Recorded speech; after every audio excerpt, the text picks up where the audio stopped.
মান সম্বরিয়া উভে বন্দনামরিণ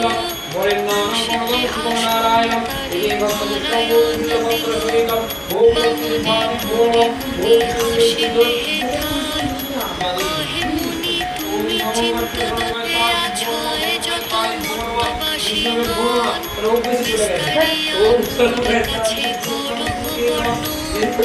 লক্ষ্মী মায়ের কথা শুনে মুনিরা না আমি তো ওকে পাঠাবো তাই মর্তলোকে নাই দেখি কাহারো কল্যাণ সেথায় নাই মা দুঃখ সুখ নানা ব্যাধি করিতে সবাই ভুগিতেছে সকল